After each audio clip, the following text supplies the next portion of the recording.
Except the Grand Chasm is the palace we seek. It stands on the opposite shore of the source. We'll arrange for a boat to carry us there. So journeyed hither. To get best to devote my minded energies to the creation of white oversight. By the leave, of course. The process requiring no small amount of time, and should the new moon consent to lend us their aid, we will need of a suitable vessel here long. Agreed. Then I would ask that the rest of you meet me in the salon. Do be prepared for a warm reception.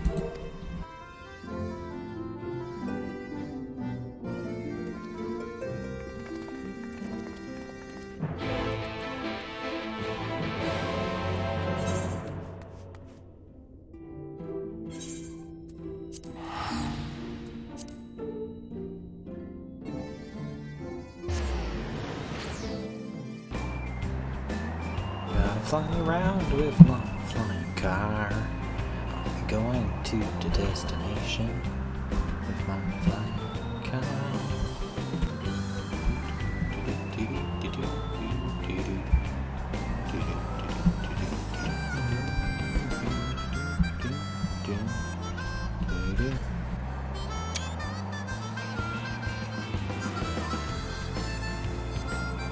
Where is it? Down here, right?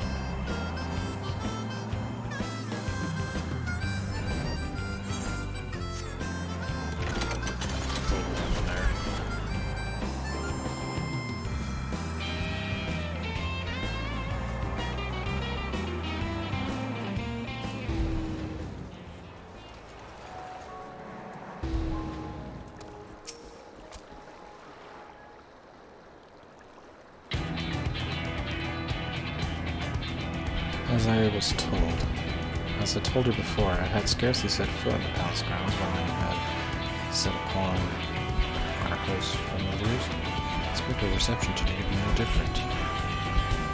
Which is why I propose we march through the main gate, weapons drawn. Are you crazy? Sorry, we are not here to petition for assistance. But unless you think barging in, looking for a fight is doing going to persuade them.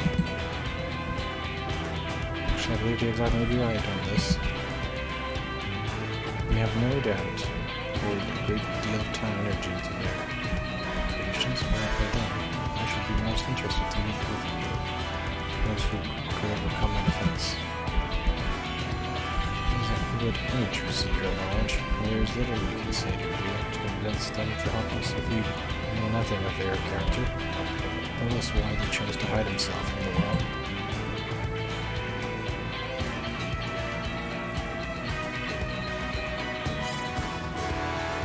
Well, if we can seize their interest, yeah, we can earn ourselves an audience.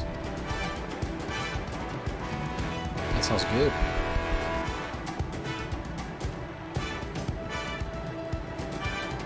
Withdrawn it is then.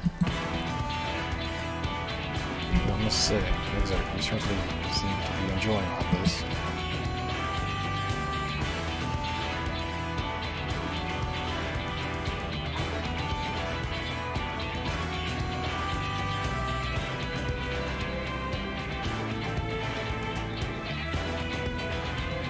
Well, that makes sense.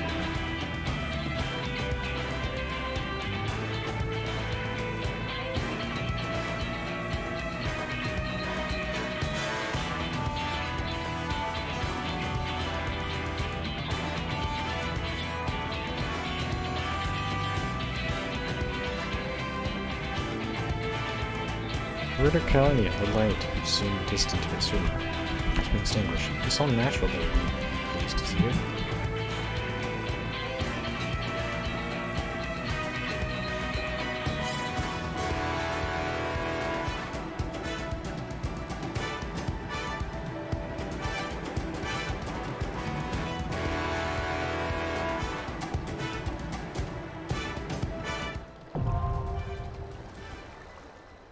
Is that a dungeon? Grand Cosmos is the dungeon? Long ago, on the far shore of the Source, a great palace was built by the elves, the Grand Cosmos. An edifice of such magnitude It was aimed to inspire envy and both the heavens for which it was named and the flowers that pervade. As boundless gardens, as with so many wonders, the world that once was, its radiance quickly faded in the wake of the flood, its halls falling silent and the throne sitting empty. That is until the palace was given a new purpose when the mage claimed it as their sanctuary. Their only company being solace, solitude, and the legion of familiars barring entrance. Too foolish enough to seek an audience.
Brooms. Look at those brooms. I'm gonna be attacked by brooms? No? I was wondering.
Dang it.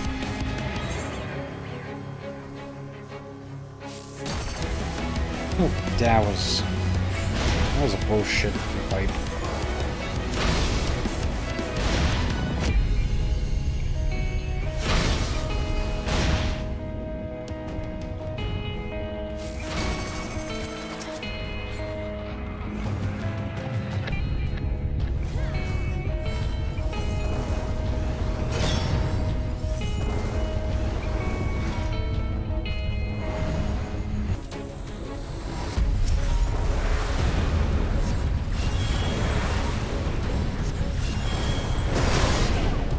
What the heck?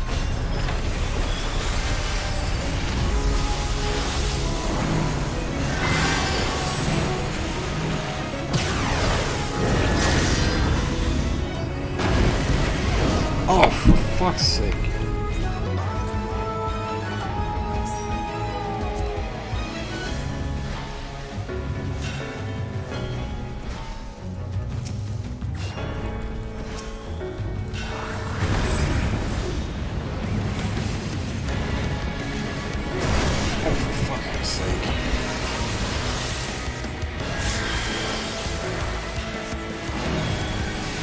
Easier way to tell which side this one's, I guess.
Oh, come on!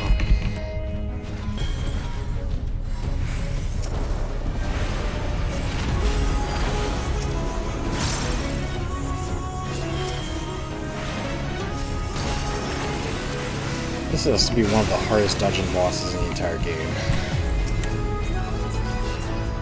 It's ridiculous.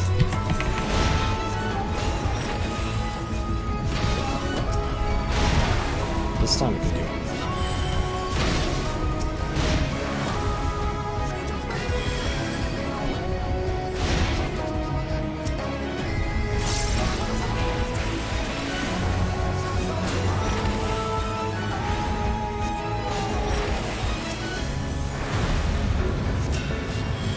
Right, okay.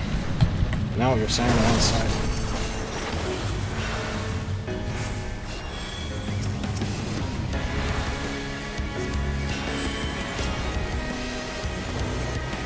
Blade.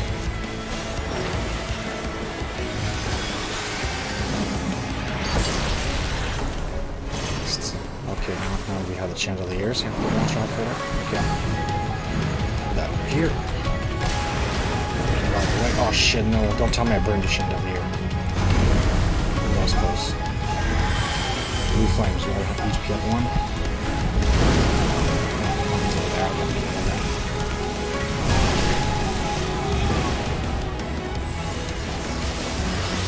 I just need to check more of these AoEs.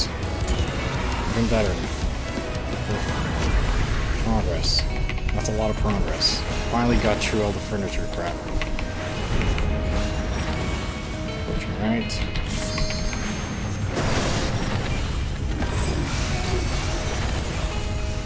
Fire domain. What is fire domain? Oh yeah, that one. Okay. Just make a move over here. Dodge this.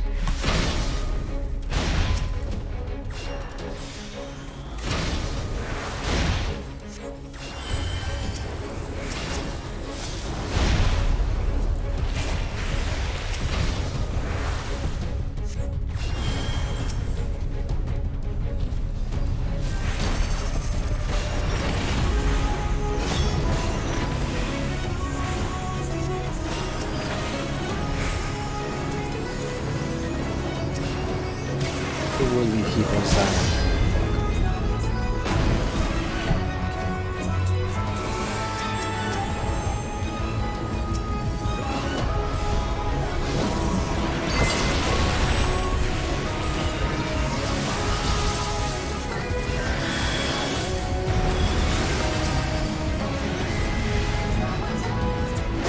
Just need to go dash his AoEs until he's dead. Just keep going. Fire domain. What is fire domain? Okay. There.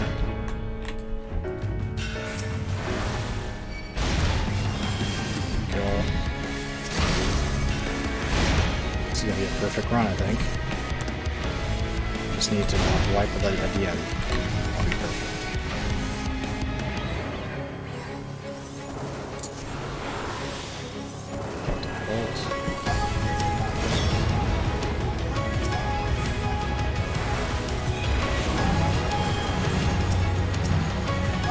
Heat again. Just do the blade. Perfect.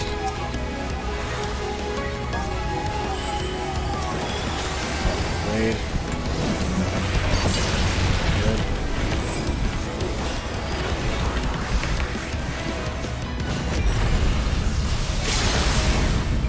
This side, there we go. Perfect.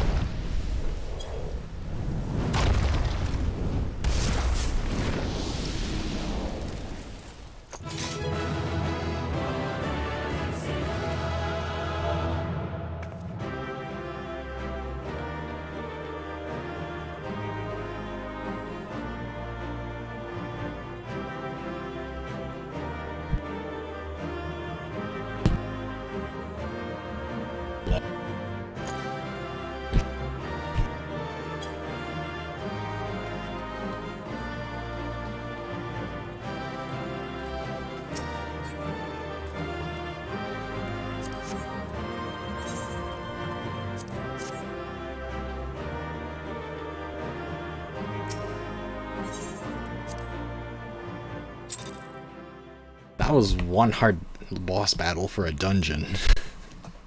The mechanic with the furniture was pretty difficult. And the AoEs are pretty big, so you could accidentally burn the furniture without meaning to. And if you burn the wrong furniture at the wrong time, you're screwed.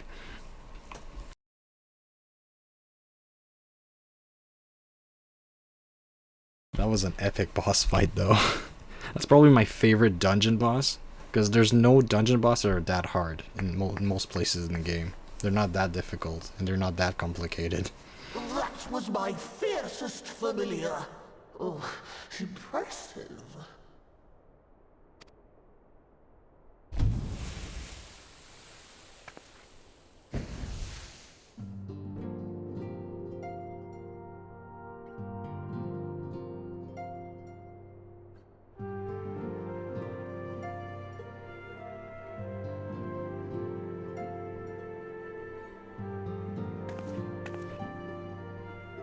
Backlook, 'tis good to see you again after all these years.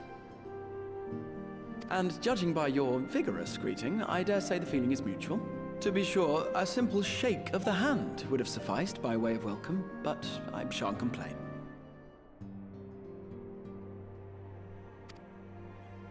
But you must be wondering as to the purpose of our visit. We come to beg your assistance in a most urgent matter.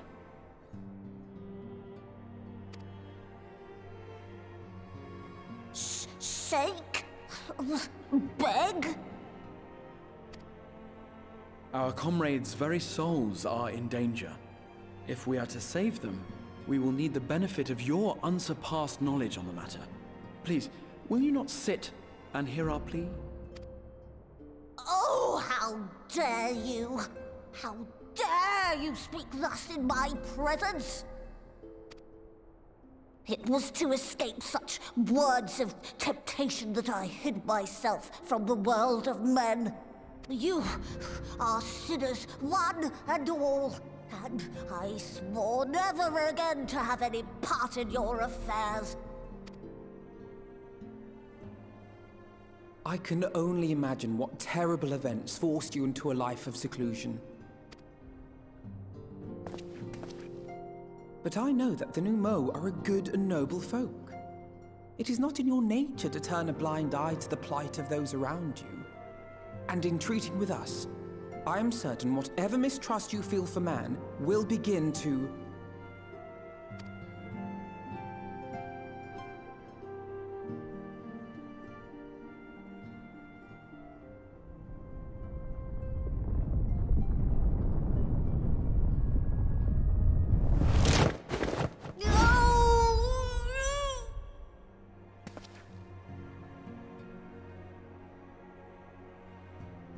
If you will not be satisfied, I suppose I could listen.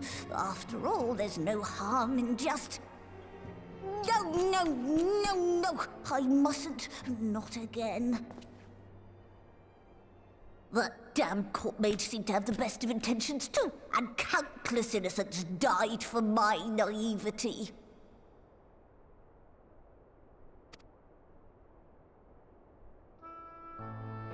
Oh, you know not what you ask of me, what horrors my knowledge has wrought.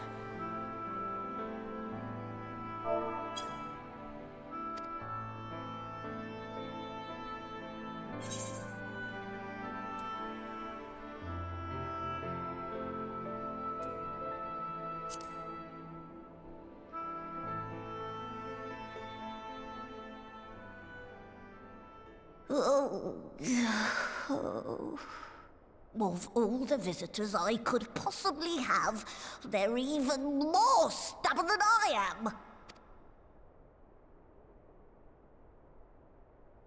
Oh.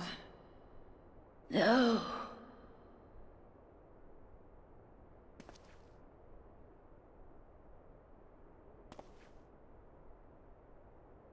Oh. Very well. I will hear your petition, but that is all. And I expect fitting payment for my troubles. commensurate with your contribution to our cause. No more and no less, I promise you. With that settled, might I impose upon you to join us at the Crystarium? I'm afraid the nature of my friend's predicament calls for absolute secrecy.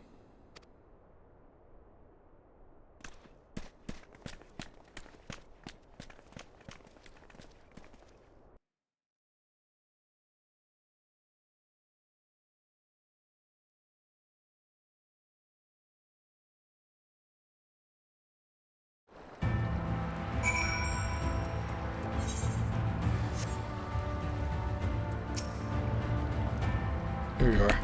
The others have gone ahead to the Crystal Tower with that loop. For the record, I truly wish we hadn't had to resort to using such words when treating him from them.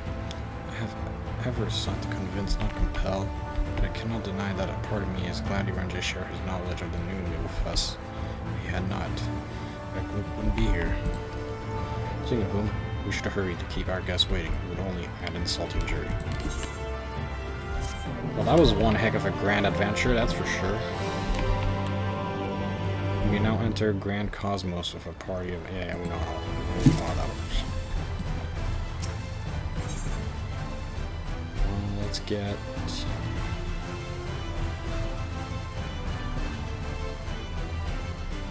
Vitality to reach vitality.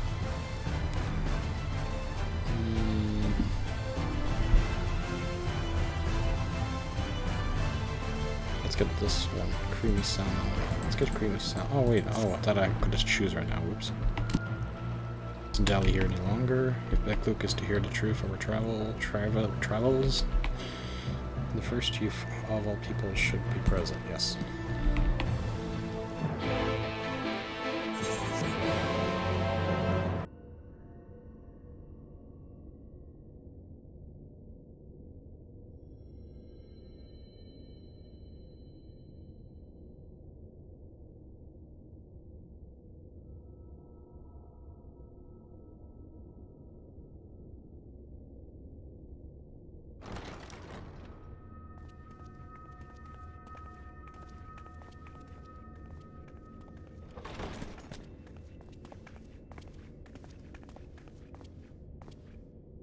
I'm sorry.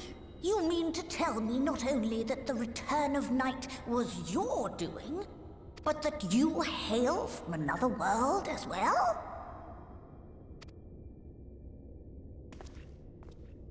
Everything we told you, of the source, the shards, the 7 umbral calamities, all of it is true. I realize how fantastical it sounds, and I would not blame you for doubting our testimony. But given your expertise, you must surely have noted the peculiar nature of their souls. Any other time and I would have dismissed your stories as balderdash and flummery. But upon closer inspection, 'tis plain their souls are far denser than is normal, and that they do not possess true bodies. Save you. Your body is your own. And your soul is the densest of them all.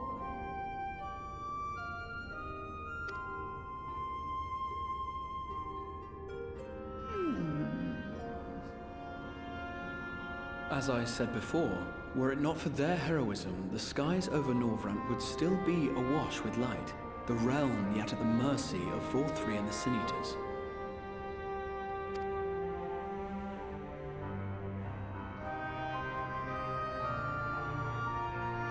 After all they have done for our home, seeing them safely back to their own, it seems the very least we can do.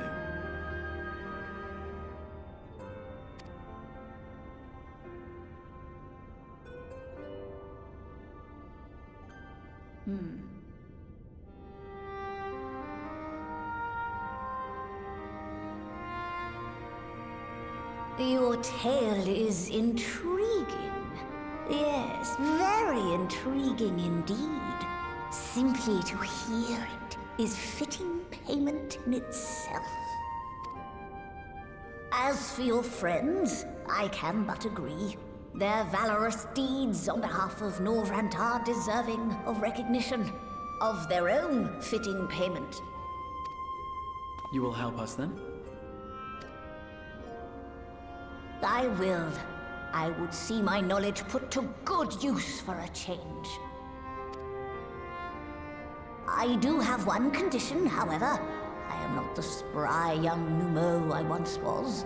As such, I will require assistance in my fieldwork and testing.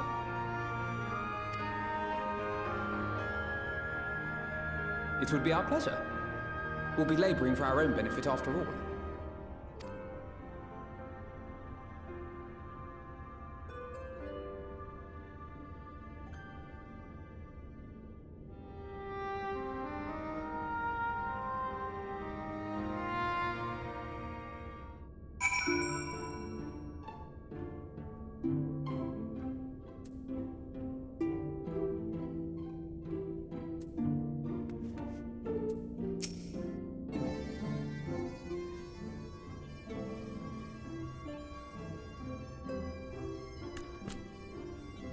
It's been quite a tale, though. Tell me, have you given any thought as to how you might return to your world?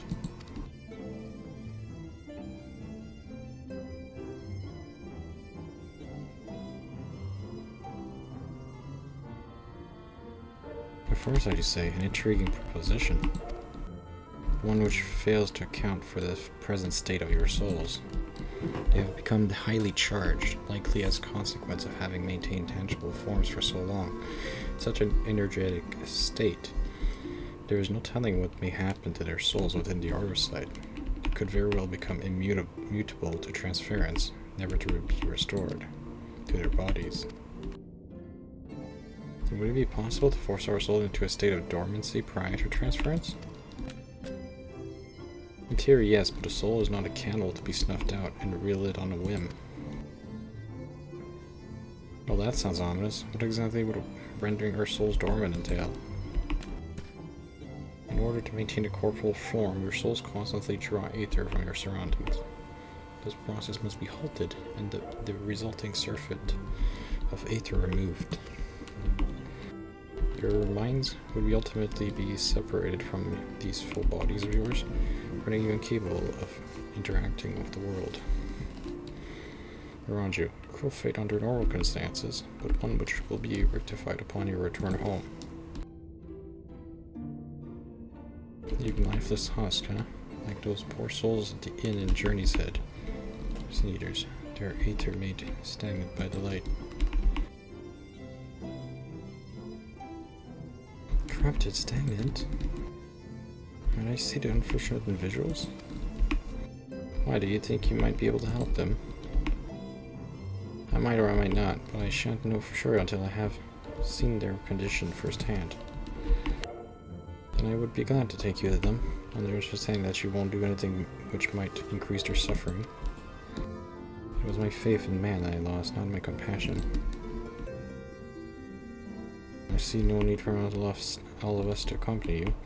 I'll escort our guest to the inn. I will assist you, RJ, in creating the requisite aura site. I believe my talents would be better applied to that endeavor as well. Might I leave the three of you to assist Bekuluk as necessary? Let us make for Amarang then.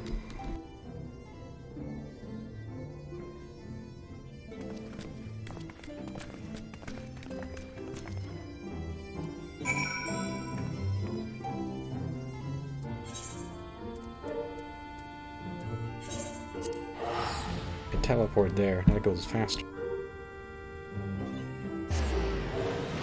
Teleportation time, come on. Time to celebrate.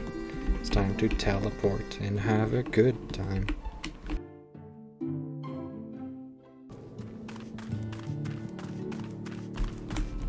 Look.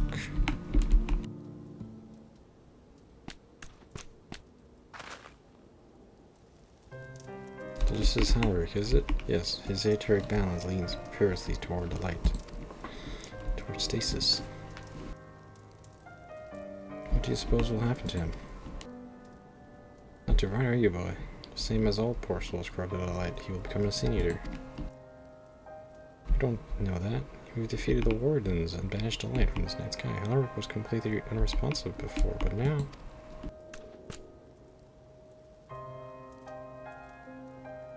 Well... Perhaps there is yet hope, If I may, there is a treatment I wish to administer to the patient. What sort of treatment? In the course of my studies of the soul, I once created a tonic which could temporarily stimulate the Aether in one's body. After some refinement, it came to be used by the Knights of Vorbert. Then for the darker purposes. Lest it fall into the wrong hands, I swore never again to make it, but for their sakes, I will break that oath. It's not like to reverse the stagnation, mind you, but it should offer some measure of relief.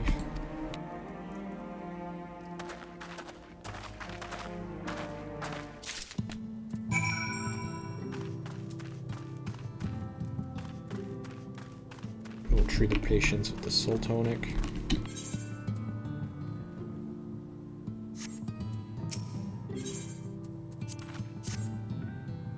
Go. Eat that tonic. Eat it. Here we go. Yeah, good. Eat it. You hungry? Eat this tonic. Eat it. Should be good now.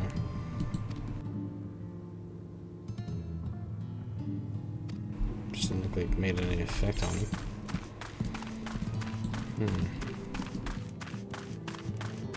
Oh, it doesn't look like it's doing anything. Wait.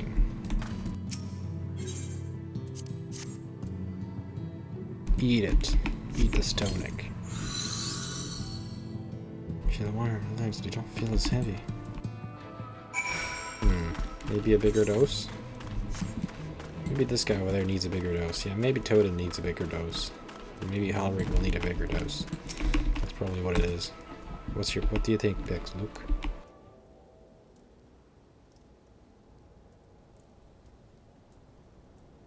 And then, have you noted any changes in the patients? Notable rise in body temperature and increase in motor function in most of the patients at least. More severely affected show no response.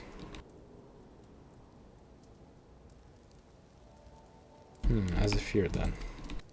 It's true that with the restoration of night, the corruption influencing the light will no longer grow. Yes, their bodies will naturally return to equilibrium given time. This holds true only for their corporeal Aether. The incorporeal Aether, that of the soul, is not so easily mended. Which is why those in the later stages, corruption like Halric, appear unaffected by your tonic. Precisely.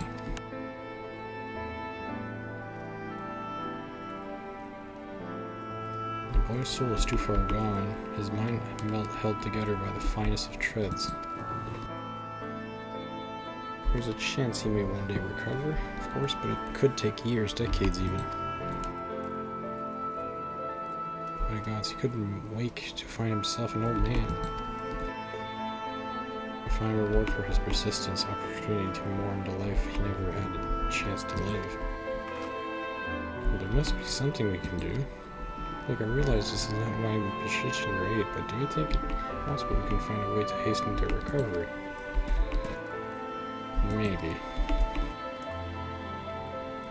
Nor do I think it impossible that in treating them we might learn something of relevance to your own predicament. I like his long ears. Like, his long ears are pretty awesome.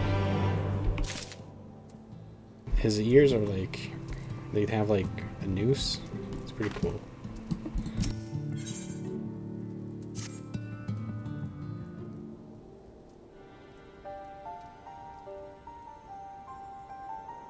I suspect that Crystal XIV has told you of my past, that I was once a mage of the Royal Court of Vorbert, and that soulcraft was my field of study. The tonic administered to the patient here is one of my fruits of my labor. I hope to great things for their kingdom, but in the end my knowledge brought only suffering, a plague the like of which none had ever seen. In the hands of unscrupulous men, what would have been my greatest triumph became my greatest shame. Now you have the chance to redeem yourself.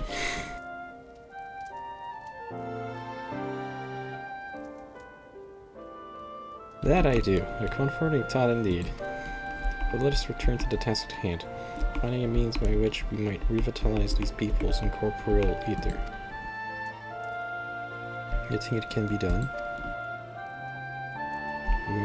Were the skies still ablaze with the primordial light, I would call it an exercise in futility, but now we may have a chance. The method I have in mind will entail the conjuring of a familiar. They are able to amplify the energies poured in them, making them the perfect conduit for the ether-revitalizing magics we will alternately employ. If you're about to launch into a lengthy explanation of metaphysics of your plan, don't bother. I'd rather get on with doing it. Whatever regions must be procured or spells invoked, I'll do it.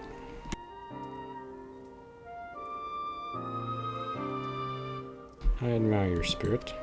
Very well, your first task will be to gather the necessary materials. Prius of waters, finest of clays, as well as the Fey lantern bringing with me pixie magic. Convince the resulting familiar could help patients? Fine. The water and the clay will be simple enough, but I think you know what we'll have to do to get the lantern. You don't mean... Pixies took quite a liking to us before. If we humored them with our company, I'm sure they'll be willing to help us. Fine, we'll pay a visit to Elmag. Though I never thought I would have to want to suggest going back there. I'm impressed you've been there at all, let alone befriended the Fey folk. While you're at it, seek out the Numu of Plaeni. He will be able to supply you with water suitable for our needs. Alright, let's get this over with, shall we?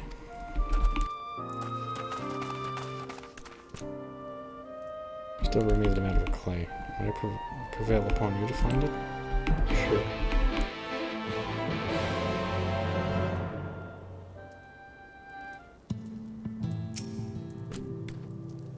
Clay from Emerald would likely be best. Know you of anyone who might be able to assist us? You could ask the miners. Ah yes, they will be able to point out you in the right direction, I'm sure. While you and the twins are occupied, I will see if there is aught else I can learn from the stagnation which afflicts the people here. Alright, let's fly to the other side. Actually, can I just teleport there? Oh, yeah, I can just teleport there. A little easier. Way faster. Teleportation time. Where is it? Oh, there he is. Magnus, I need your help.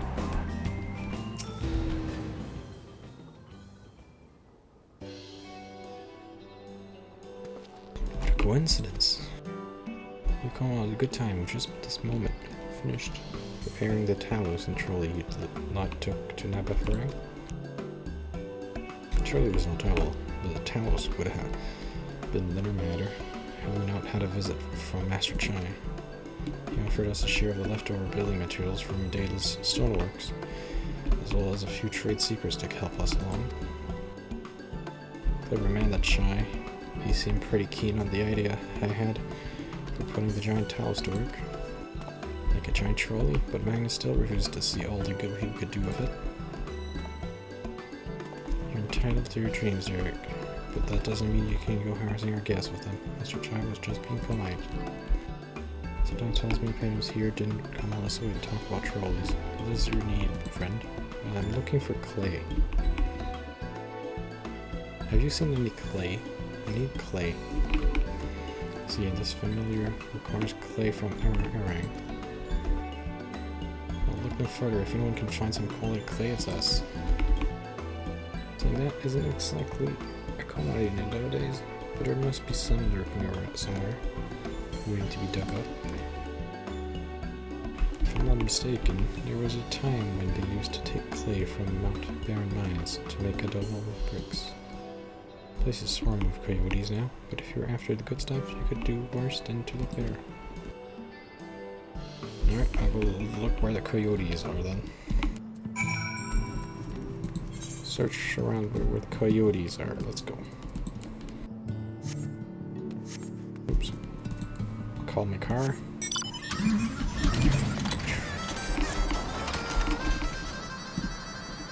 Dadu dadu. Doo doo dadu. There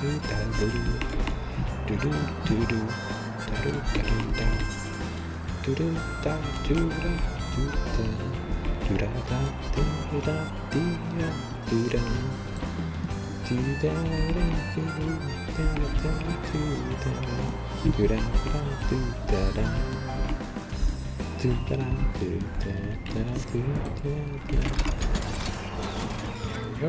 Destination.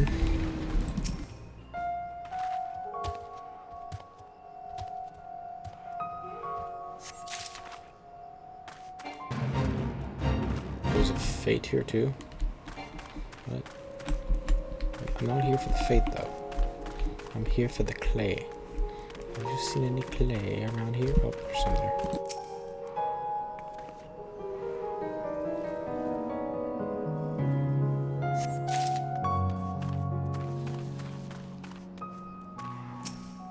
Oh, there's someone doing a fade there. Maybe I could have helped him, but then...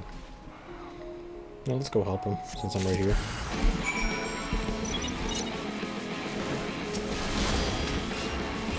Don't die on me.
I guess he was trying out the Sage class, because that's the new Sage class, isn't it? Which is low level.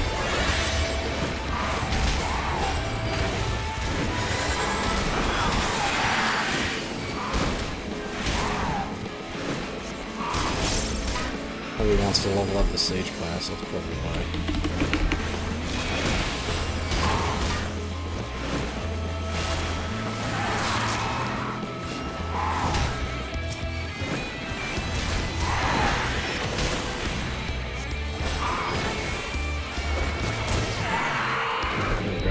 Easy.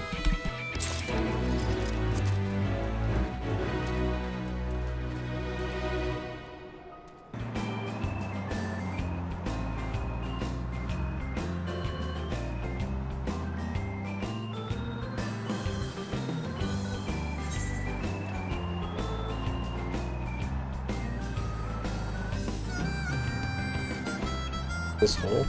Oh, nice.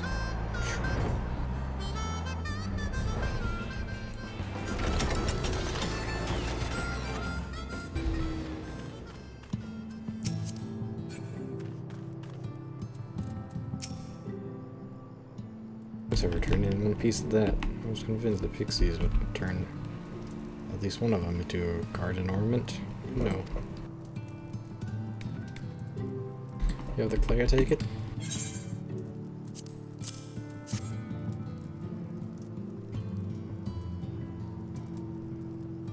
Wonderful. We need but combine the clay and the water, and then the heat mixture with the Fey Lantern. After that, it will be a simple matter of settling upon a suitable form and performing the necessary incantation. Alright. I have a question. In the event that we need of this spell and you aren't around, would it be possible for Nedra to perform the incantation? Assuming they possess the required skill, yes. Harik and the others have suffered so much. It's hard to do everything in power to save them. If there's a chance a spell could do that, I would be the one to invoke it. Maybe you should be the one to do so. Deeper understanding of subjects of physical state, combined with a strong desire to help them, can drastically increase the magic's effect, and you are plainly more familiar with these people than I am. I dare say there are a few in all of Nordvand more dedicated to finding a cure, is that not so?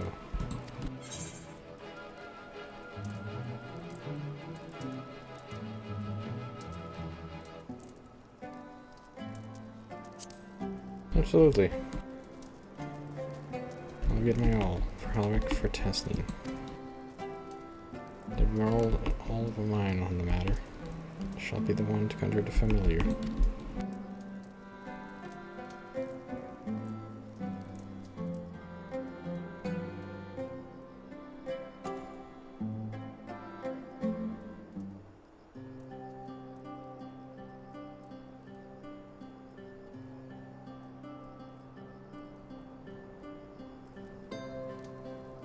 Let us begin.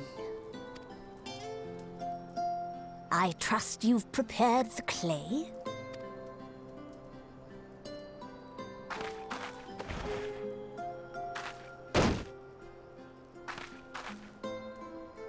Very good. Now, I would have you sculpt for me a porksy. Plump, with floppy ears and a short curly tail.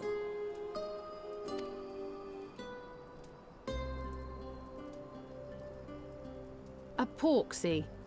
I think I know what you mean.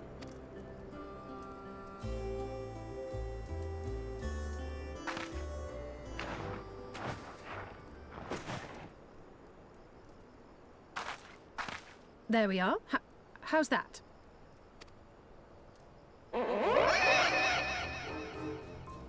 Just let Alphino do it. Alphino is the better artist. Well, just let Alphino do it. He's the better artist. There's no denying that.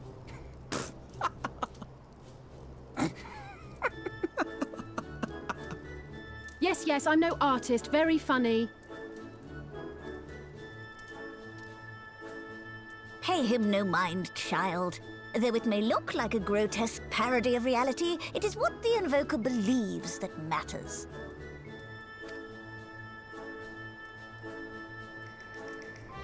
You're not helping.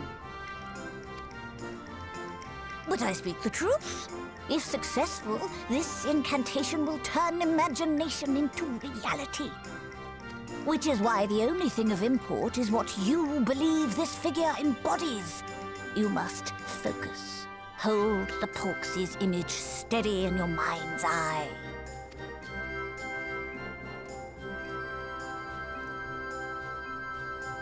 Now then, as I taught you, relax and allow your energies to flow.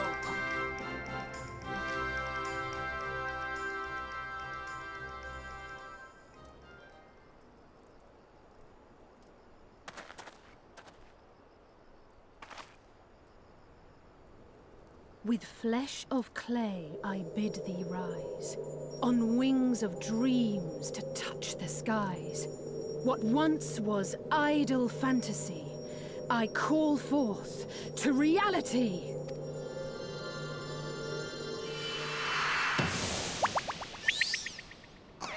Oh, it looks so cute.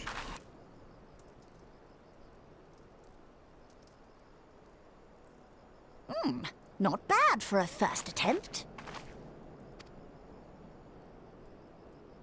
Now, let us see what can be done for young Halric.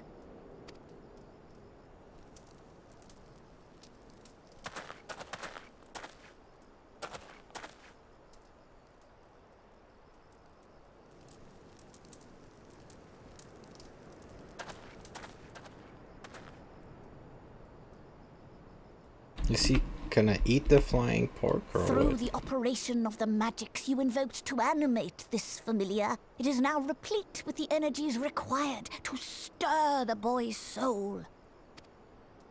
You need but give it a name, and it will do as your heart desires.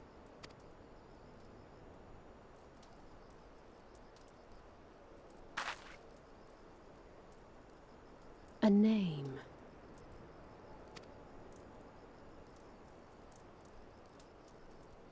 All right, I've decided. Now.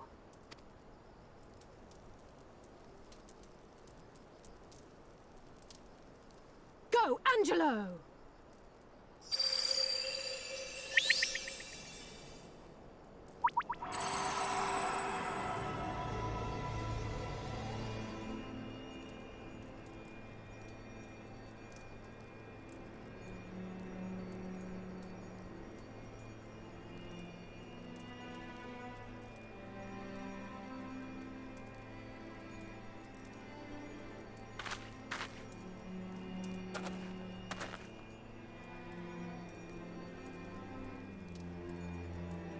Mother, I...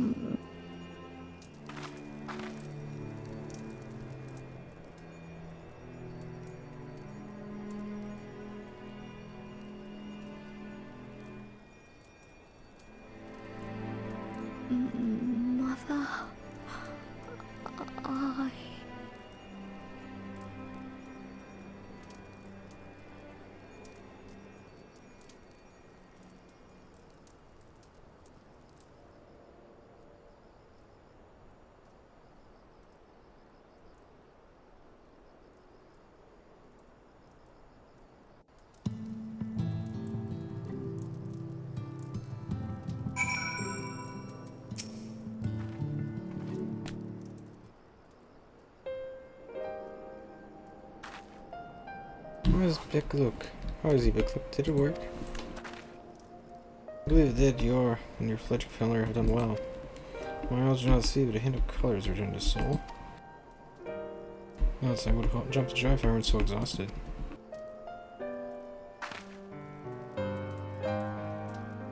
So close now, Halric. As you are even now in the present of discovering this magic, ask much, dear Walker. What you may not have realized is that the same is also true of the subject. Such we must proceed with caution, however. With further treatment, I have the utmost confidence the boy will make a full recovery. Sort of the reanimation of his stagnant soul has been most enlightening. We'll need time to put my theories to the proof, but I believe I can fashion a spell to produce the opposite effect. It is to induce stagnation, thus enabling our safe transport back to the source via oversight. It don't occur to me about this as treatment. The book said when the soul is rendered dormant, the mind is separated from the body, that the person becomes incapable of interacting with the world around them. Does that not sound a lot like some tempered back in the source?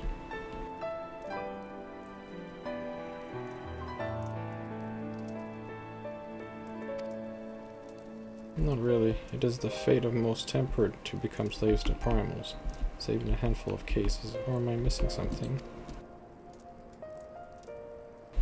If I can master this technique, the art of advertising the soul, I know at least one in the source who could desperately use such treatment.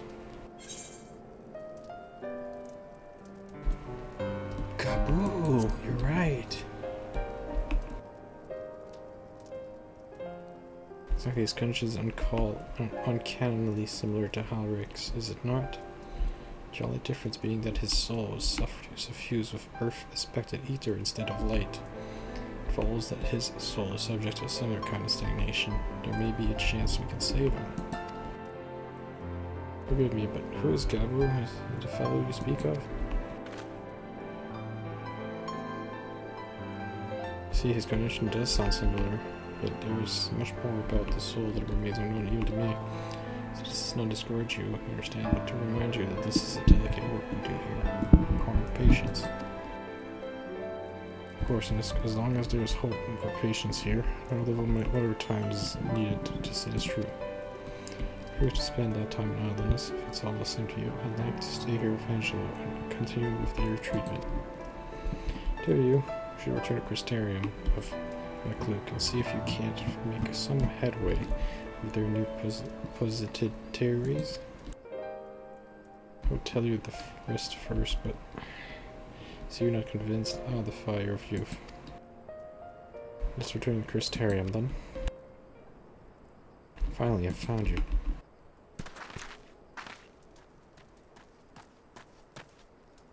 Cashier, what are you doing all the way out here? Let's travel back to Elmore. Lady Chai's beside herself, sighing, pacing, a whole lot. Near enough begged me to go and find you. Sighing and pacing, you say? It must be urgent. I take it will be returning to Crystarium alone. Go on then. It's not as if I have anything to do for you. Thank you, Beglug.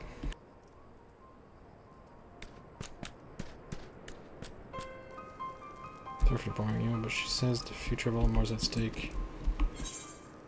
Oh yeah, the lost Vultures, and now they're trying to decide who's the leader, right? They're probably trying to decide how to run Elmore. Bashir's anxious to see Elfino back to Elmore. Tries up in the power. Let's not keep her waiting. Okay.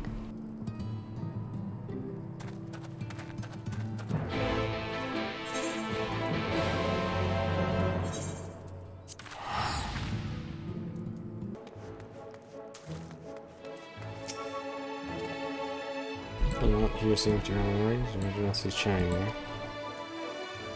We're pacing around outside again, staring off from this and all that. See if we can find her and discover the source of her distress.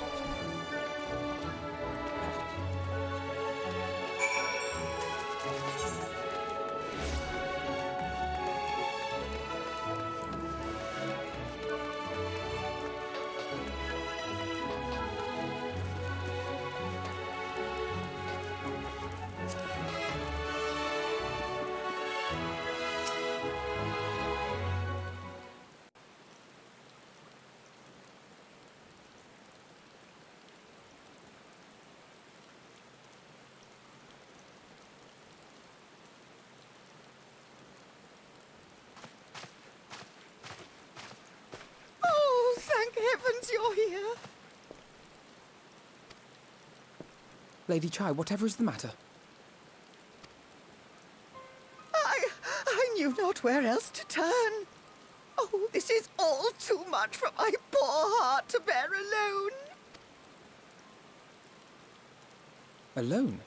What of Master Chai? But that is the very reason I summoned you. He's gone. What? What happened? It all began after the events at Mount Gulg. With Lord Vorthry out of the way, we all agreed that a new leader must be chosen. And so you held an election? Yes, well, sort of. Not a single person volunteered to stand, you see.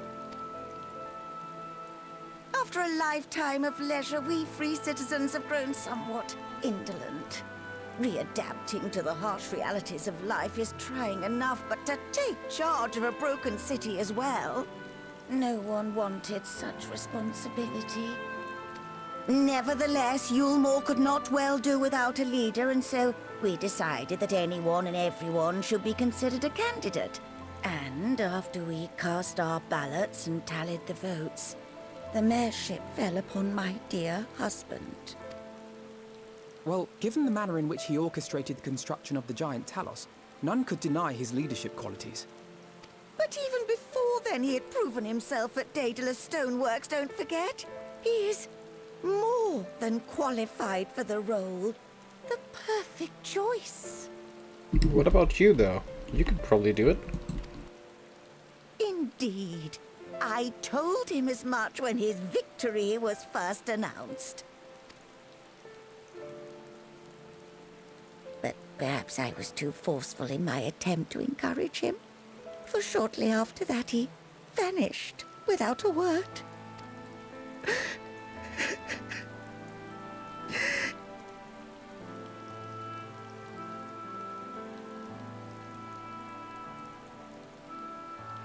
You believe he was so daunted by the burden of leadership that he felt compelled to flee? Please, Lady Chai, dry your eyes. Your husband does not strike me as the sort of man who would abandon his duty, much less his beloved wife.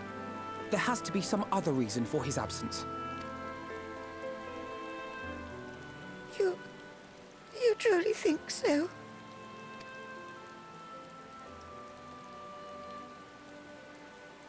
What about you? What do you think has become of my husband?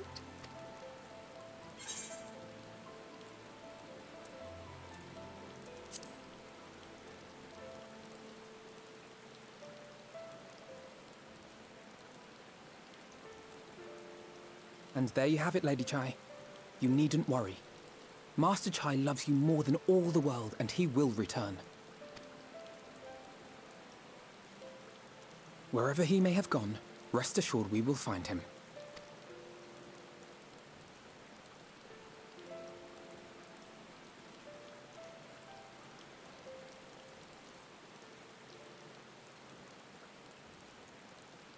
Thank you, my dear boy. You have set my mind at ease. I will trust in my husband and await his return.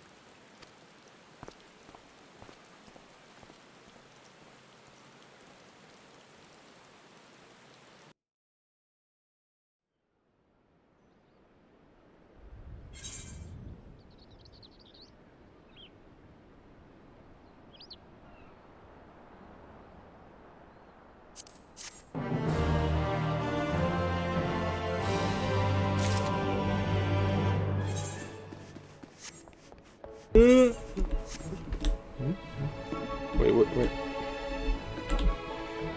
Did Alpha No not spawn?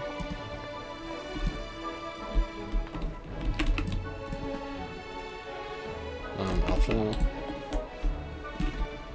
Isn't he supposed to be spawning here? Why is he slow to spawn? Come on, Alpha No.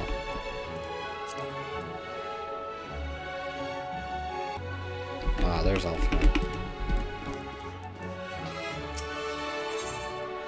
All this confirming words, Alpha was playing trouble over Master Chai's sudden disappearance. Makes no sense for Master Chai to have left without a word, but even if he had, he would not have done so unobserved. Someone here will have sighted something. We should split up and inquire as to whether anyone saw him leave or falling, if they have any idea where he might have gone.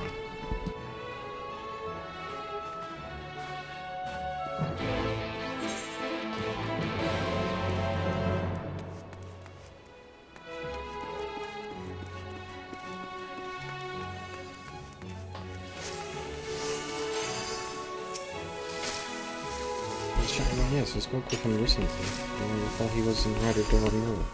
Sort of almost neglect of industry, you see. If horticulture apparently inexhaustible stores of mail, no great need for money, it's no wonder our business is all but forgotten under his rule. I'm sure Mr. Chai that the boutique spenders will do all he can to contribute to the royal trade here in Lindenwall. If to satisfy him, he took his leave after that.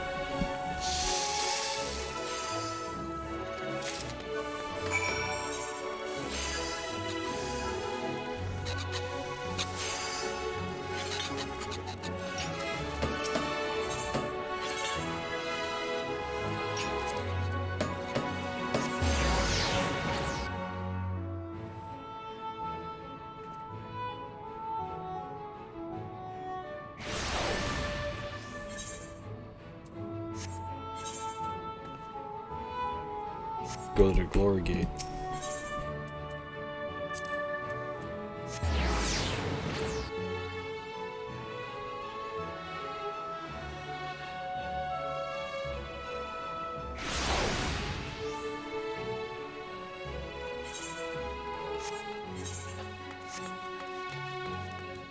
Ronan, have you seen Mr. Chai?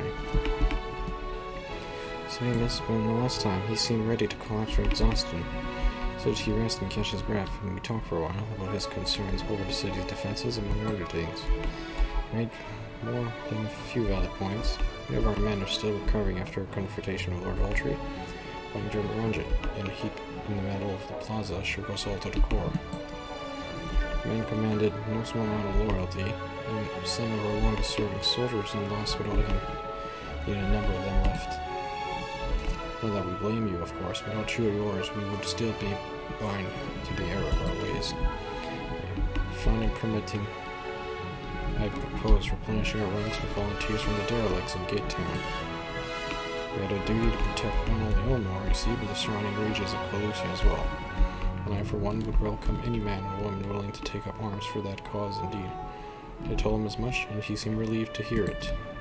Headed outside, as I recall. Or did he probably went to derelicts, and I wonder if he went to the exile camp. If he went to the exile camp, he might have some trouble there. Do you need help? Do you need help? Just hanging there? I wish I could just help the NPC, but I can't because you can't interact with them. I hate when there's NPCs like that that are in need that you can't help. It's like, I kind of want to help. I want to help that NPC, but I can't. Because that NPC is not interactable. It's just a decoration, basically.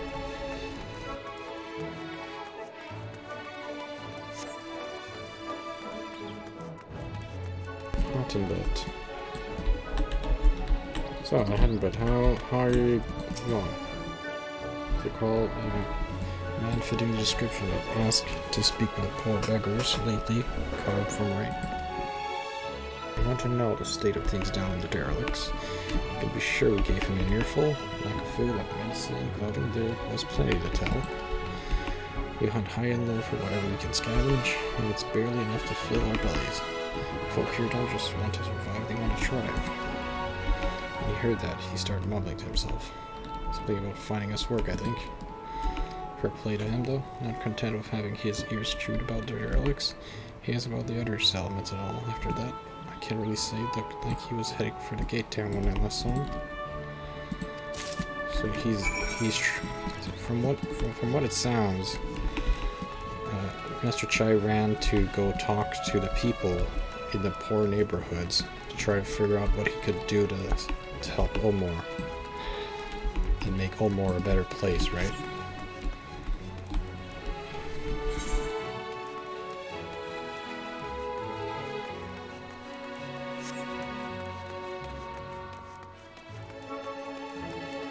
I mean, he could rebuild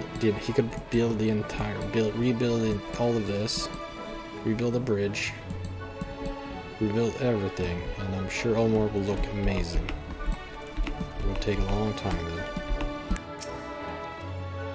And there you are, how did you fare? Had you learned anything which might offer a clue?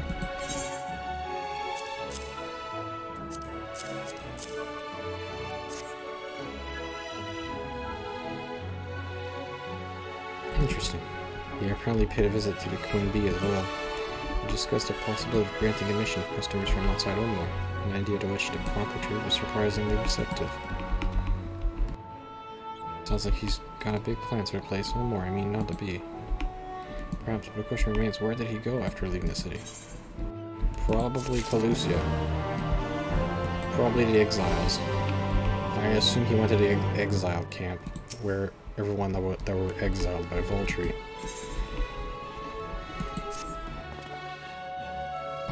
She has shown great concern only for about surrounding settlements. It seems logical then that they have consulted those within the city walls. He would also wish to. The same those without. If we go and make inquiries on the right, I shall do likewise in Stoneglade at Gate Town. I leave to you, Cactuar. Fair enough. Where should we meet when we've finished? Well, top rung would seem to me to be his next most likely destination. Let us reconvene there. If any luck, one of us will have stumbled upon him by then, and if not, we will be well situated to continue our search.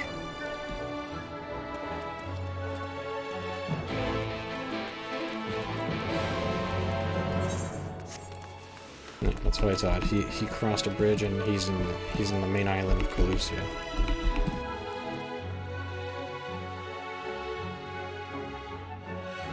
He ran to explore all the settlements and start planning.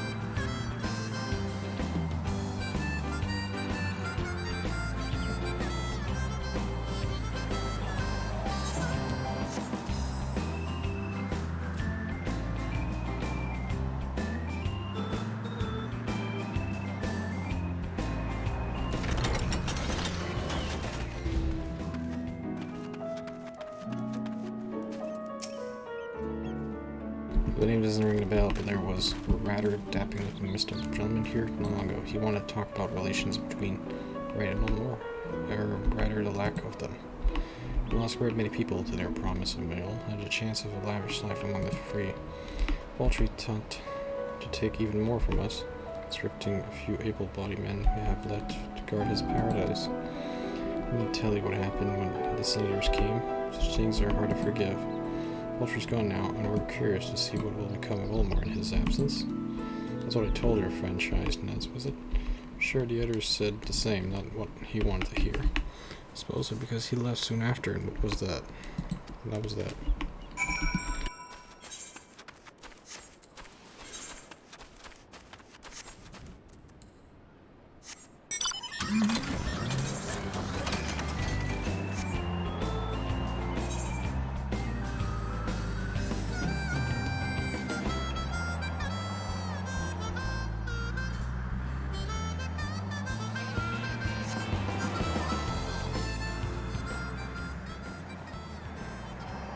Now this thing is pretty high up, honestly. This elevator.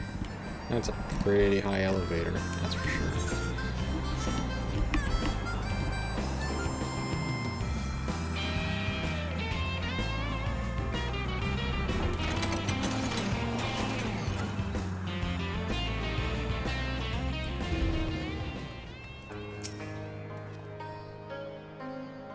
So he paid a visit to both Rhine and Gatehouse, well, did he?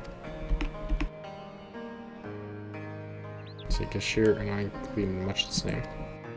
Since our turn to salvage that goodwill might yet remain from among the servants of Calusia. During the night place he has left go of being enmity. Coming for your quick, we may yet catch up with him.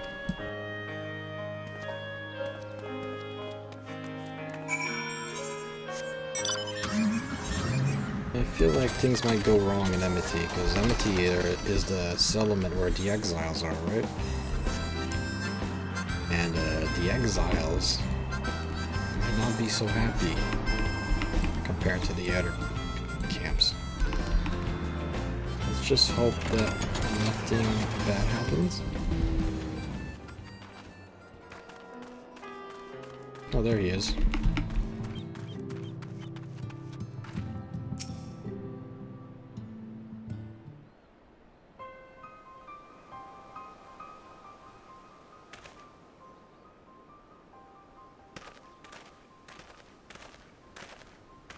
Oh, what is nothing, Cactuar? What are you doing here?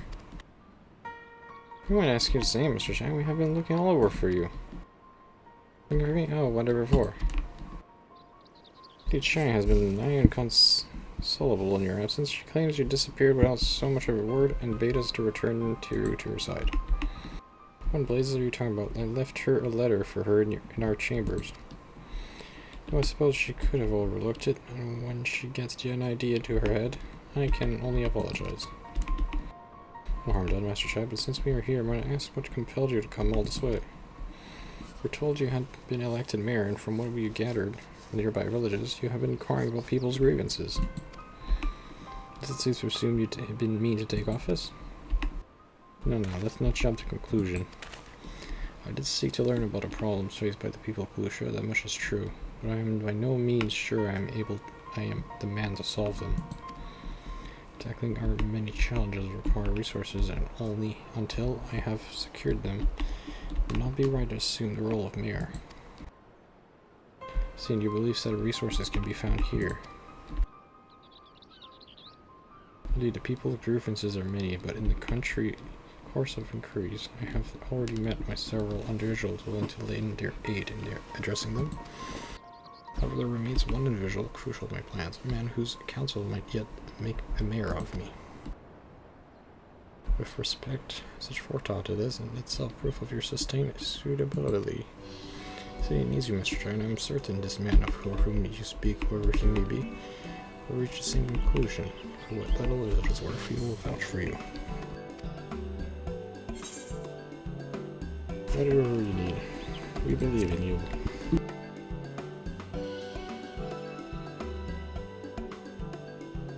I don't know what to say. You don't need anything, you've got your actions to speak for you. For as long as I can remember, all I ever wanted was to make into Elmore. But that dream's gone now, bursting a bubble, or boiled more like it. Outside of repaying Master Alphino, I haven't had a clue what to do myself. I spent most days in the daze. But you've been running up and down, trying to find a way to fix this mess. I reckon you can do it, if you got this lot up to milk gold, didn't you? How hard could mayor yoring be?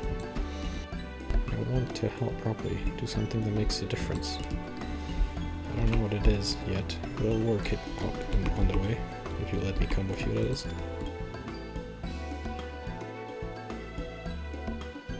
You give me the entirety too much credit, the lot of you, and I can't deny it gives me heart. Come then, let's press on together.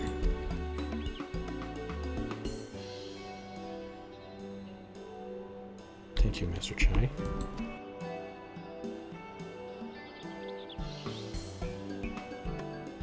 We mustn't get ahead of ourselves. Elmore needs more than a man with good intentions, which is why I'm here, to find one with experience needed to see the city thrive. Who's this man exactly? Are you certain he's in here in enmity? Redden is his name, yes. Yes, he is, or was. I had scarcely begun to explain myself when he decided his time was better spent elsewhere. He served as chief advisor of Valtry's father when he was in office.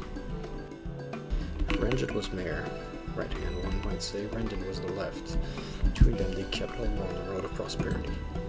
The city needs more than a mere man of business, which is why I must find him. But even if you do, what makes you think he will listen? Forgiving Chase might not be wise to speak with those who know him here in enmity. They may be able to shed some light on the reason for his rejecting your overture of hand. This would make sense. Perhaps we should start with Tristel then. As I recall, you made a better favorable impression on him. I'm certain he would be willing to talk.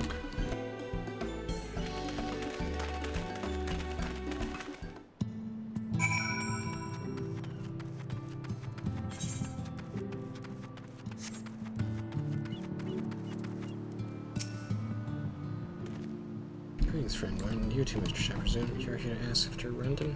I couldn't help overhearing your earlier exchange. Yes, well, with Valtry gone, Elmore wants to for a leader. Should no one rise to challenge, the city could very well collapse. I came here seeking Rendon's counsel in the hope that we would build a better Elmore together, and that is still my wish. But given how abominably you are street here, I will quite understand if you choose not to help. Hold around, Master Chai. I bear no grudge against you or the people of Elmore, and I would not see you suffer for Valtry's villainy. As you no doubt gathered from your meeting earlier, Rendon came rather uncompromising. He has his principles, you see. But patience for anyone he deems less committed to their own. You desire to right the wrongs of your past, of Ulmore's past. It's quite admirable. I fear the guilt you bear on the city's behalf works against you. I can see in your eyes and the way you carry yourself. It goes without saying, he sees it as well. You must let those feelings go. Be more assertive, commit to this course. Prove to him Ulmore has the resolve to change. The resolve to change. I believe he was heading towards Pit 8 when he left. If you let him go, just you be firm and clear in your intentions. Very well, to Pit 8 I shall go, and I will not take no for an answer, not even a maybe.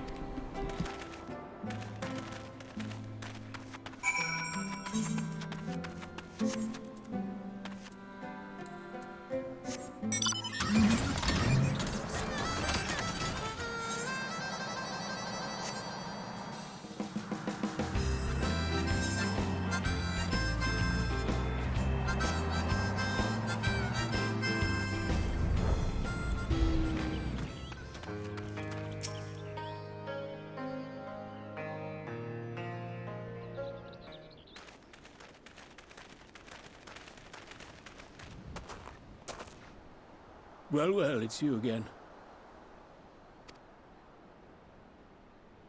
And I see you've invited your friends. Need them to fight your battles for you, do you? No, I didn't invite them, as it happens, though they are indeed my friends. Well, not only mine, but every true Ulmoran's. They are the ones who awakened us to the truth, to Lord Forthry's villainy. The famous warriors of darkness. Are they now? Yes, they are. It would be no exaggeration to call them our saviors. We owe much and more to their kindness, but we cannot depend on that kindness forever. To do so would be a little different from entrusting our affairs to Lord Forthry.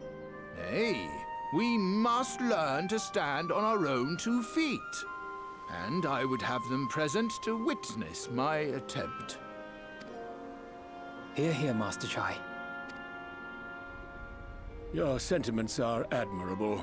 Yet admirable sentiments do not a nation make.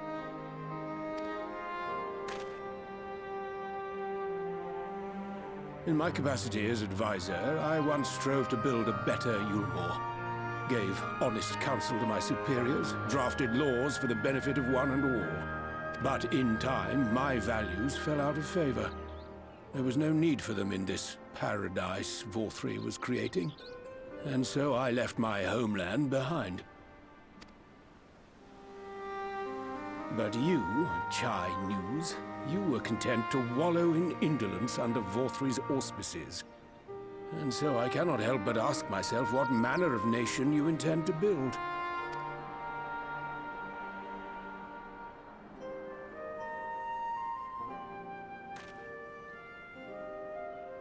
I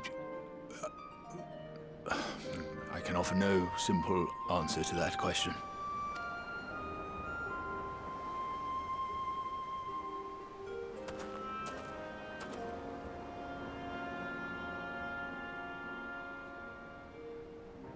But this much I will say.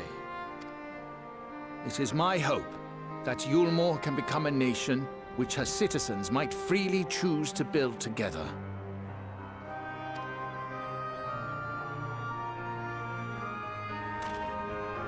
A great many people, myself included, flocked to Ulmore seeking sanctuary. The alternative being to live in fear and die in pain. It seemed an easy choice. And sanctuary we found. As much food and drink as we could ever want. Secured at the cost of the surrounding villages. Little wonder the people gathered at our doorstep, begging to work among the bonded. The free were blind to it all, of course. Content to, as you say, wallow in indolence. In ignorance. Were I mayor, I would first take stock of the city's resources and see that they were assigned equitably. Our days of reckless consumption are behind us. The distinction between free and bonded died with VOR3. The needs of rich and poor alike must be considered if our nation is to survive.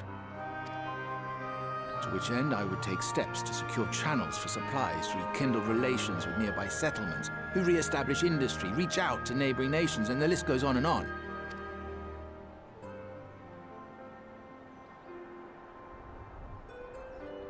But I am no ruler, nor even a politician. I am an entrepreneur. My expertise lie in planning and profit. I haven't the knowledge or experience to run a nation. Please, Rendon, will you not help me? Together, we could solve the city's problems. Build a Yulmore for the people.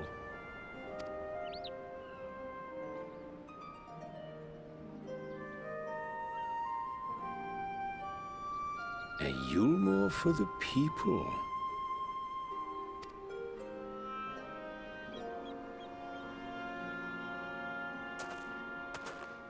I rather like the sound of that.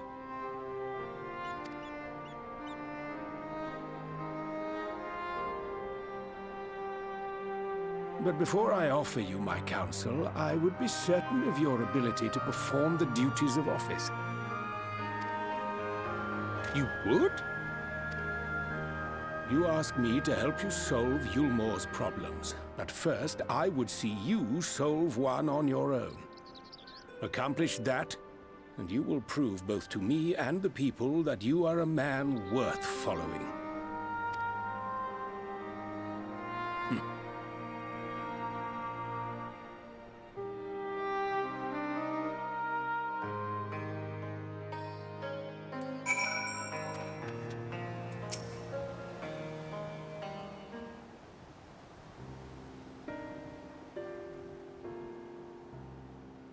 Right then, is there a particular issue you would have me resolve?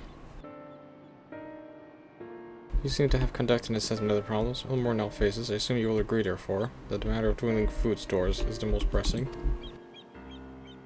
Yes, mold being neither a desirable nor less sustainable option, I assume alternative foodstuff are now required to fill the void. A man who hungers is not like to contribute much to society, save violence, perhaps. Tell me, how do you propose to solve this problem? Give me a satisfactory answer, and I will consider offering you my counsel.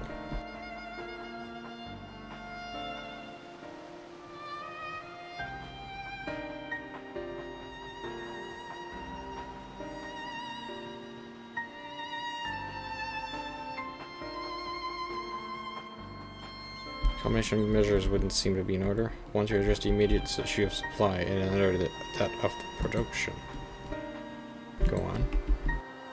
For the present, Ulmore's coffers can be used to purchase food from our neighbors. This would afford us time to address the underlying problem that affects us all, the long-standing neglect of agriculture.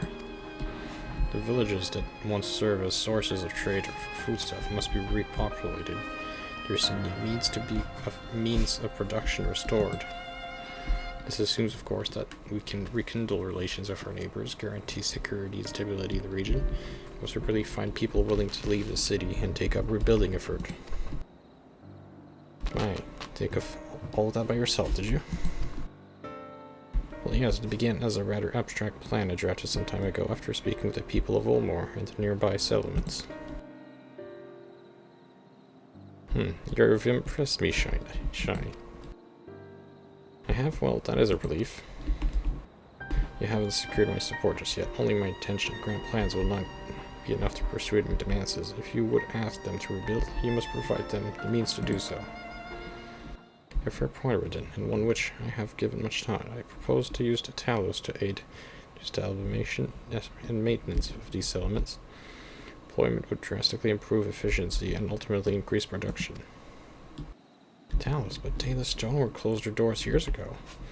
Free supply of the necessary equipment. The people would starve before your plan could be put into effect. Well, that as the heritage Taylor's Stonework, it just so happens that Talos are my field of expertise. With that little help, I'm quite certain we can acquire what we need in no time at all.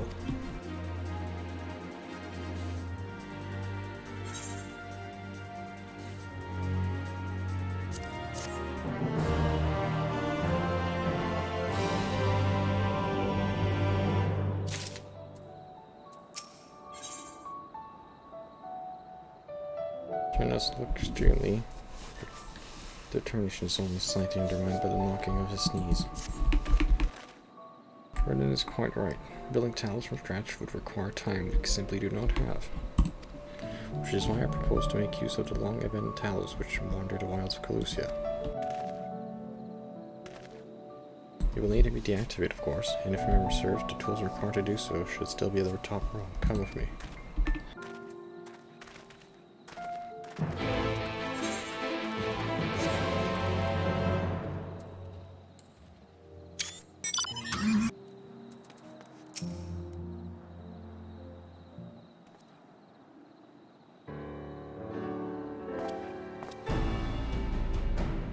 Aha, the old memory hasn't let me down. This chest contains canisters filled with dashly potent salting powder, capable of holding the full Aether in the talos. You only get within throwing distance of one and let them fly. Just disabling without damaging them, ingenious. No trigger the trade, nothing more. Once disabled, it should be simple enough matter to get them to march to more extensive repair can wait. Ordinarily, I would ask you to run along and do the deed, but as I have said before, it's high time we learn to stand on our own 2 feet. Carefully throwing canisters is something he and I should be able to do manage. Come off it, Master Chai. You have a talent in a trap. There's 101 other things out there waiting for you to make a meal of you. Not so as many, maybe cashier, but Brendan has tasked me with solving this problem, and I will not sit idly by while others risk everything to see my harebrained schemes realized. Not this time. Which isn't to say that the mere thought of it doesn't fill me with dread. Truth be told, I can't feel my legs. If I'm to prove I'm a man worth following, I must lead by example. Well said, Mr. Shiny. Alright, but if there's any trouble, we call it off.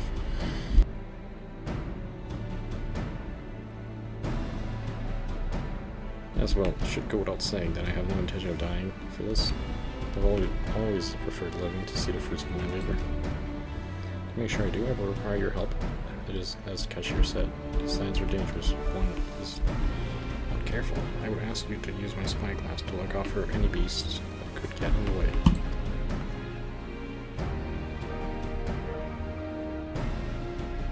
Good, and let's be off to the quick way.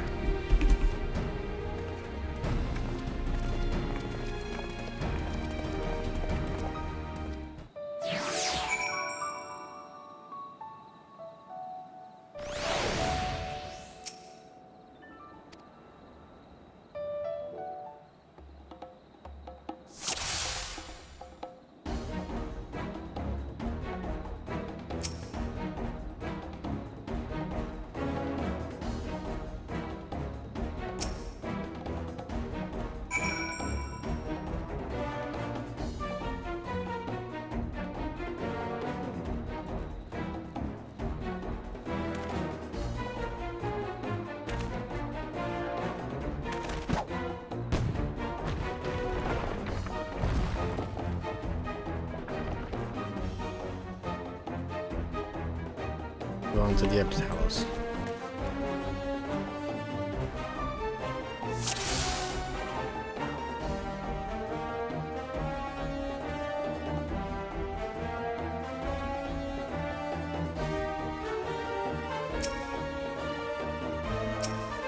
And around. No, that stupid Talos. The Talos turned around at the last second. That was not fair.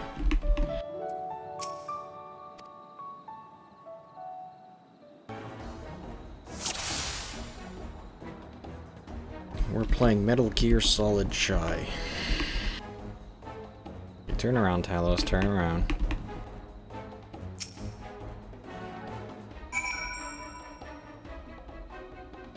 Yeah, this one's gonna be a bit harder, I think. Through this one. Skip, yeah. Next one. There's two of these tuning balls there. And then there's the Talos, okay. Okay, well, there's two turned around. An opening? No. It's maybe he... Yes, now. Please don't turn around. Yeah, there we go.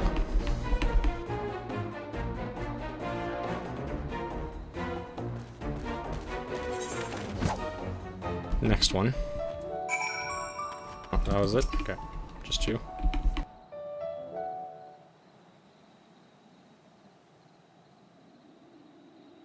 Can scarcely believe it. It was a reckless, foolish plan, but somehow it worked.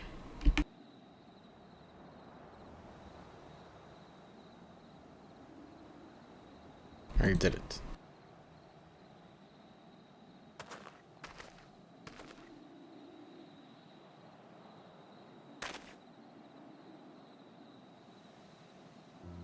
I believe I owe you an apology. Plan for the Shonmore's food stores showed before taught. It sounded it. What's more, it is plain your time at Della Stoneworks has equipped you to lead, as evidenced by the extraordinary company you keep. You, sir, are more than qualified to be the next mayor of Littlemore. Thank you for your vote of confidence, but the fact remains I am wholly ignorant of the world of politics, which is why I would ask you to join me and grant Oldmore the benefit of your counsel. I would be honored. When the people behold these Talos, I have no doubt they will lead you to their support. It would seem Oldmore's leadership is at least in capable hands, would you not agree? I should probably be getting back soon, Mr. Chai, after you've tinkered with Talos and all that. Lady Chai's worried sick.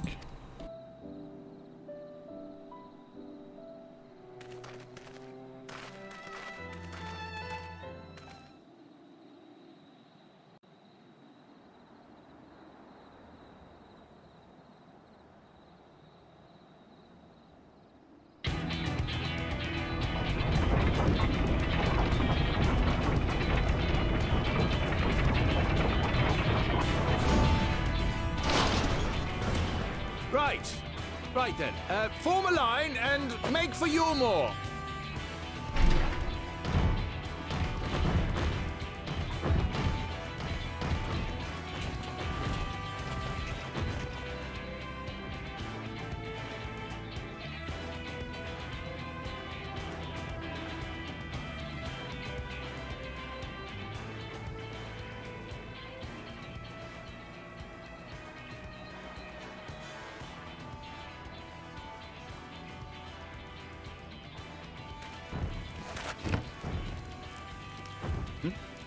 What's that noise?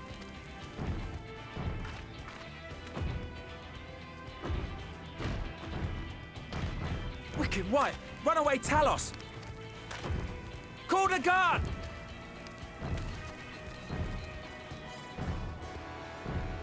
We should have put Shy in front, so that people don't call the guards for the Talos.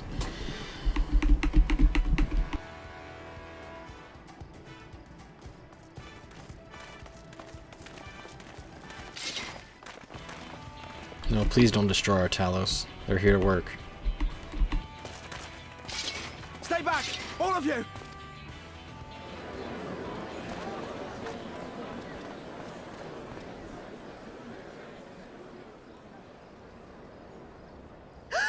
Is that...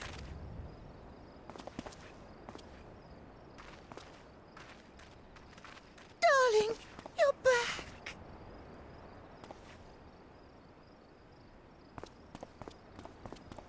But of course I'm back. You didn't see. Dearest, I can't.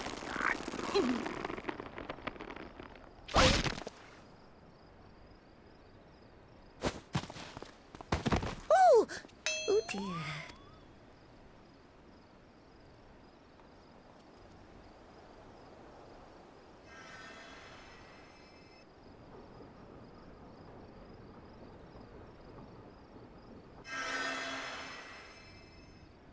Oh, thank you. I'm sorry, my darling. It's just the sight of you filled me with such joy, I couldn't help myself.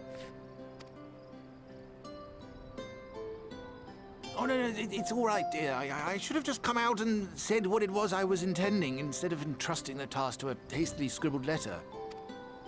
Does that mean you'll do it? Well, I'm here, aren't I? I mean, not that my absence signified any unwillingness, you understand? Oh, no, naught could be further from the truth.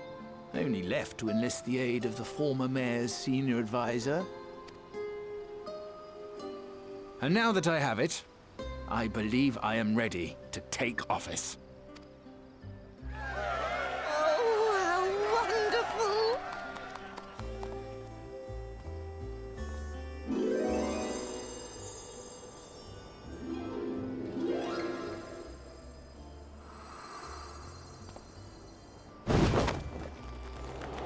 Not again. Please! Your hugs are too big strong. Lady Chai gives big hugs.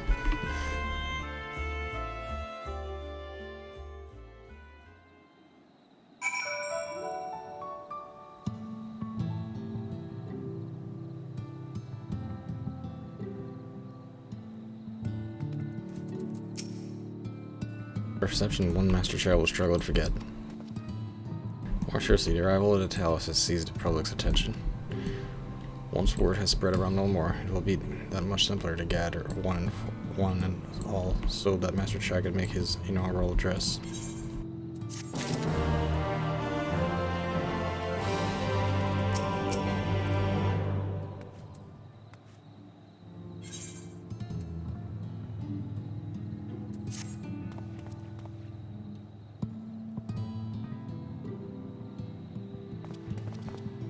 Very fret, I have never felt better, and not all that overawed by the prospect of addressing the assembled masses of Ulmor.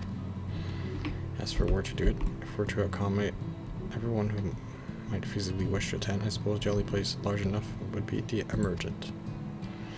Go and spread the word among the citizens, both free and bonded, that they only are to assemble there to meet their new mayor. You there, Cashier, was it? Would you go and inform the residents of Gate Town and their derelicts? Of course I will.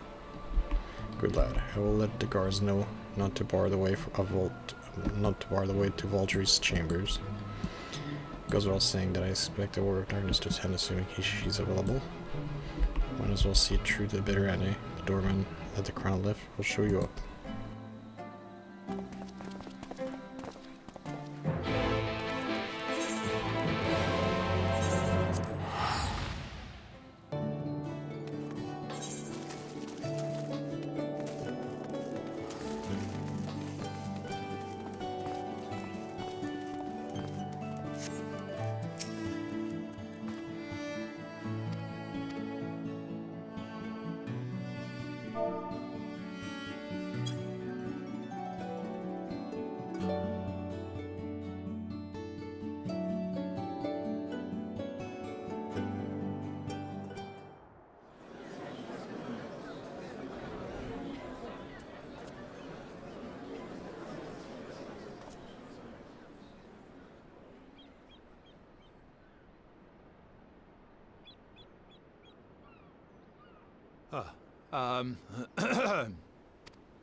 Go on, dear.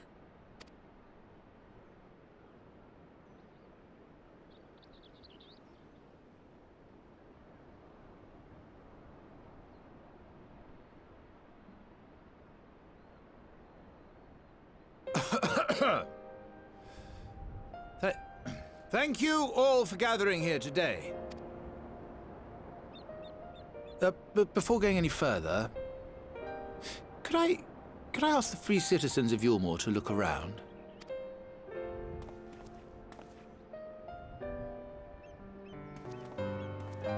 Tis a sight none of us would ever have seen under Lord Forthry's rule. Not only do we stand in the familiar presence of those we once called the Bonded, but today we welcome the peoples of the Derelicts and Gate Town too. Today we welcome the Warriors of Darkness, come to bear witness to Ulmor's new beginning.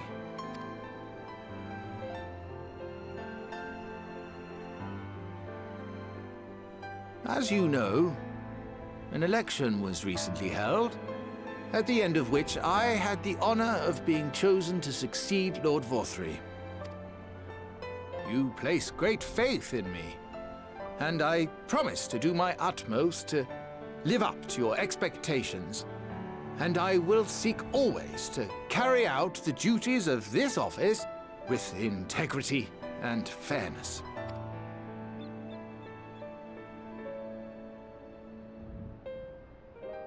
Always, I say, but not forever. Let it be known that I do not intend to hold this post indefinitely. I consider myself but an acting mayor, who will serve only for the interim, while Yulmore is reshaped according to a new set of values.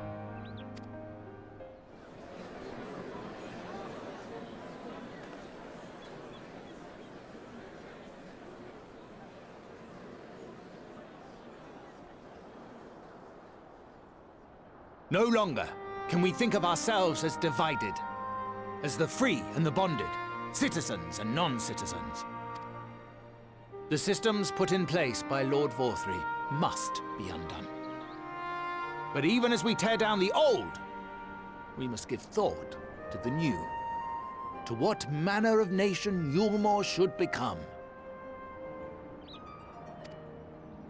Whatever the answer may be, it cannot be decided by one man alone. And so I propose that an open forum be held, that we might all discuss how best to strive towards a better future.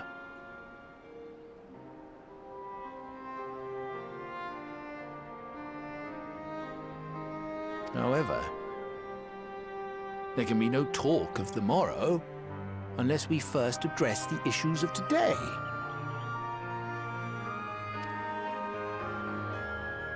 Securing new sources of food, rebuilding relations with our neighbors, re-establishing industry. There is much and more that needs to be done.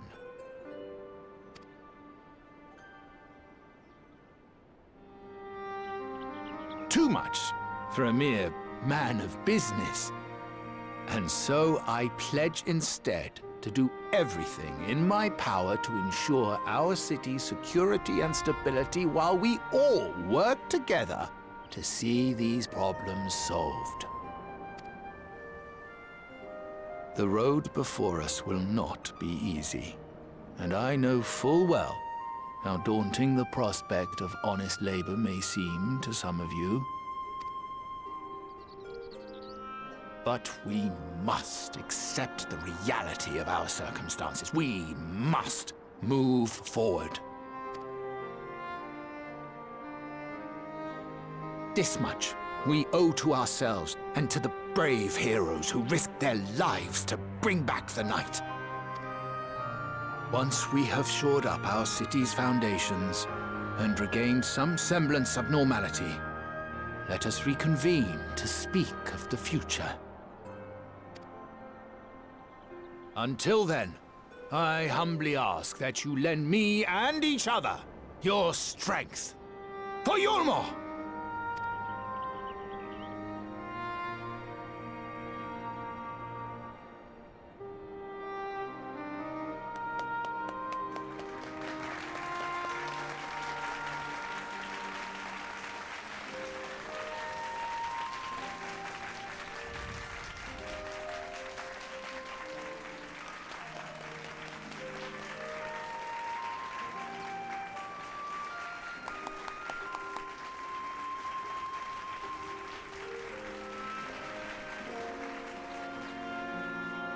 Clap, clap, clap.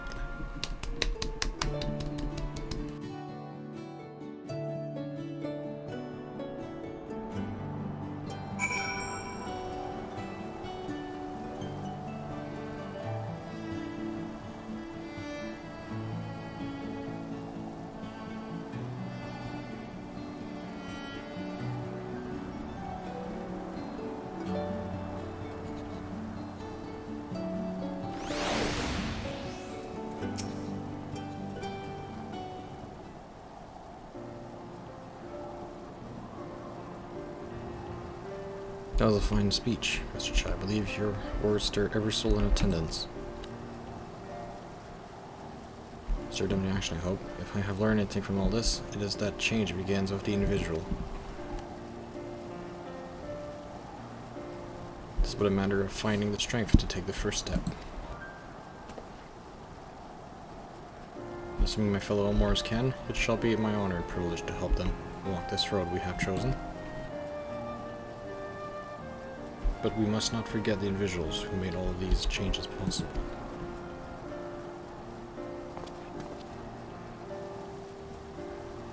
Were it within my power, I would carve a tribute to your heroism into the very stone upon which this city stands.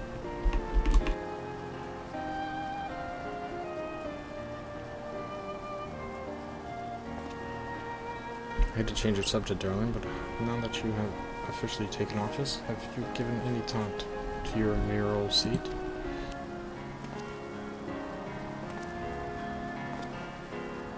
I will not be moving into emergent years. It's too big for one thing, and too far from the people for another. We will retain our current residence, and I will prefer here in the parlor. Oh, I was hoping you'd say that. I would much prefer the view from the parlor. Begging your pardon, Mr. Chai, but have you got time for a word?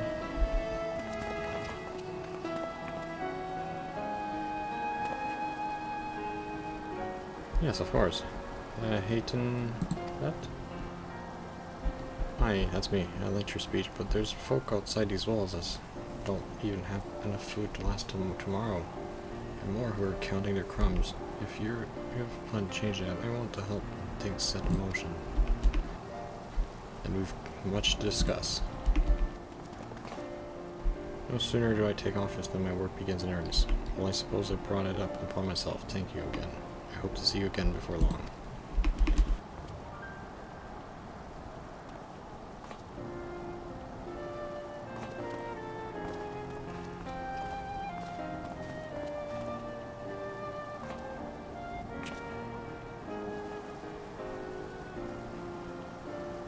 Today I don't know what it means exactly, but I do know I've got plenty to think about. And since we all have a great deal to consider, I had to resolve remain here until such things as Elmore's futures are secured. It's clear to me now that the city's in capable hands.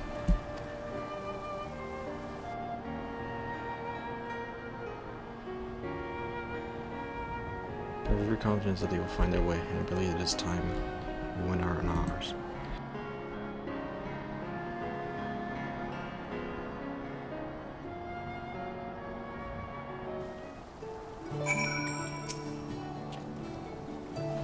Too.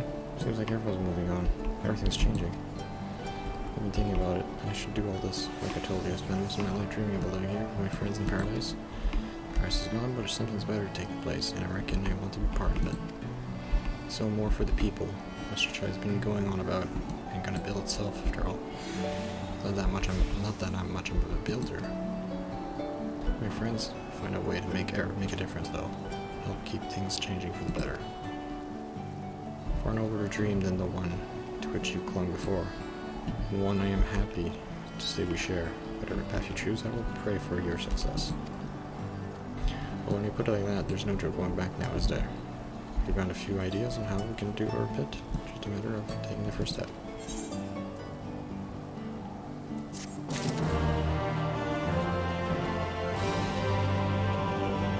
And next time on Final Fantasy XIV, we're gonna explore more of Elmore. Well, not explore, but Elmore's doing better than it ever has. See you guys.